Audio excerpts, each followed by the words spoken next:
നമ്മളിപ്പോൾ ഏറ്റവും കൂടുതൽ കാണുന്ന ഒരു ഡിസ്കഷൻ എന്ന് പറയുന്നത് E20 ഫ്യൂൽസിനെ കുറിച്ചിട്ടാണ്. പലതരത്തിലുള്ള വീഡിയോസ് നിങ്ങൾ കണ്ടിട്ടുണ്ടാവും, പലർക്കും പല കൺസേൺസും ഉണ്ട്. Why the government is doing this എന്നുള്ളത് നമുക്ക് ആദ്യം പറയാം. ഇന്ത്യ ഏകദേശം എല്ലാ വർഷവും 232 million tons crude oil import ചെയ്യുന്നുണ്ട്. So that is costing as around $140 billion US. അപ്പോൾ അത് നല്ല എക്സ്പെൻസീവ് ആണ്.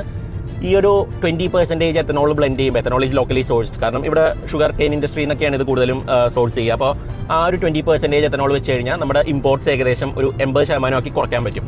That way that's A significant saving. ഇവർ പറയുന്നത് അങ്ങനെ ചെയ്യുന്നത് വഴി നമ്മൾ വേറൊരു രാജ്യത്തിന് കൊടുക്കുന്ന കറൻസി റഷ്യയിൽ നിന്ന് നമ്മൾ പെട്രോൾ കൂടുതൽ മേടിക്കുന്നത്, അതൊക്കെ നമുക്ക് കൂടുതൽ ലാഭിക്കാം എന്നുള്ളതാണ് അവർ പറയുന്നത്. രണ്ടാമത്തെ ഒരു കാര്യം, നമ്മൾ ഇവിടുത്തെ ഫാമേഴ്സിനെ ഹെൽപ്പ് ചെയ്യണം. കാരണം ഷുഗർ കെയിൻ കൃഷി ചെയ്യുന്നവർക്ക് ഇനിയിപ്പോൾ അവരുടെ പ്രൊഡ്യൂസ് കുറച്ച് ഈ ഒരു പെട്രോളിയം കമ്പനീസിനും കൂടി വിൽക്കാം. ഇപ്പോൾ ഷുഗറിന് വേണ്ടിയിട്ട് മാത്രം കൊടുക്കുന്നതിലും കൂടുതൽ അവർക്ക് ഇതിൽ നിന്ന് ലാഭം ഉണ്ടാവും. So they are also benefiting from that. പിന്നെ വേറൊരു ഗുണം എന്ന് പറയുന്നത് എത്തനോൾ കുറച്ചും കൂടി ക്ലീനർ ആണ്. അപ്പോൾ അതുകൊണ്ട് പൊല്യൂഷൻസ് കുറയും, ഹൈഡ്രോ കാർബൺ എമിഷൻസ് കുറയും, അതുപോലെ തന്നെ കാർബൺ മോണോക്സൈഡ് എമിഷൻസ് ഒക്കെ കുറയും. നമ്മുടെ വണ്ടിക്കും എത്തനോൾ ചില കാര്യങ്ങളിൽ ഗുണകരമാണ്. പല വീഡിയോയിലും എല്ലാവരും ഇതിൻ്റെ ദോഷങ്ങൾ മാത്രമേ പറഞ്ഞിട്ടുള്ളൂ ഈ എത്തനോൾ ബ്ലെൻഡിങ്ങിൻ്റെ. കാരണം എന്നാലേ വ്യൂ കിട്ടുള്ളൂ, എന്നാലേ ഷെയർസ് കിട്ടുള്ളൂ. പക്ഷേ ഇതിന് ചില ഗുണങ്ങളും ഉണ്ട്.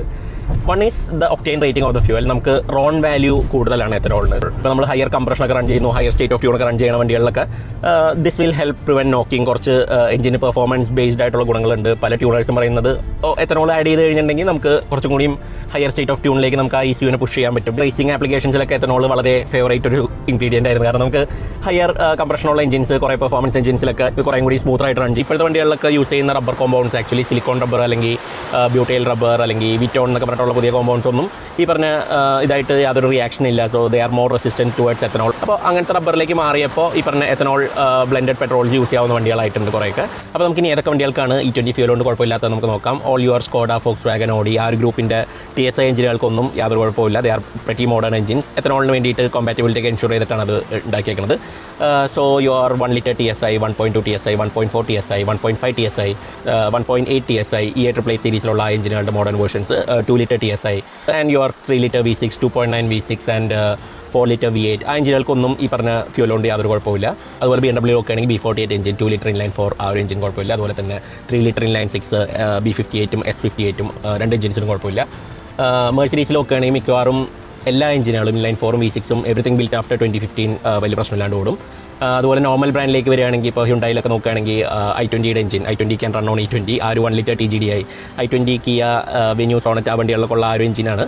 That can perfectly run. അതുപോലെ തന്നെ ഈ ഒരു വണ്ടിയുടെ ക്രെറ്റയുടെ 1.5 TGDI, നമ്മൾ വരുന്ന ക്രെറ്റ, കിയ സെൽറ്റോസ്, ക്ലാവിസ് എല്ലാത്തിലുള്ള ആ ഒരു engine that can run perfectly on E20 fuel.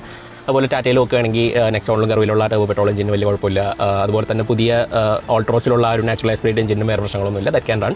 മഹീന്ദ്രയിൽ നോക്കുകയാണെങ്കിൽ അവരുടെ TGDI എഞ്ചിൻ 3XO ആ എഞ്ചിന് യാതൊരു കുഴപ്പമില്ല. അതുപോലെ തന്നെ XUV 700 താറിലും പെട്രോളിലൊക്കെ ഉള്ള ആ ഒരു എഞ്ചിനും വലിയ കുഴപ്പങ്ങളൊന്നും ഇല്ലാണ്ട് ഓടാൻ പറ്റും. ഹോണ്ടയിൽ അവർ 2005 തൊട്ട് അവരുടെ വണ്ടികളൊക്കെ E10 കോമ്പാറ്റബിൾ എന്ന് പറഞ്ഞിട്ട് അവർ അഡ്വർടൈസ് ചെയ്യുന്നുണ്ട്. So given that's a Honda, അവർ കുറേ കൂടിയും ഒരു സേഫ്റ്റി മാർജിൻ ഇട്ടിട്ട് they might have gone to E20 compatibility also. ഇപ്പോഴത്തെ ഒരു കാലഘട്ടത്തിൽ അവർക്ക് E20 കോമ്പാറ്റബിൾ ആയിരിക്കണം. ലാസ്റ്റ് കുറേ ഒരു 10 വർഷമായിട്ടുള്ള എഞ്ചിനുകൾക്കൊന്നും വേറെ പ്രശ്നങ്ങളൊന്നും ഉണ്ടാവേണ്ട കാര്യമില്ല.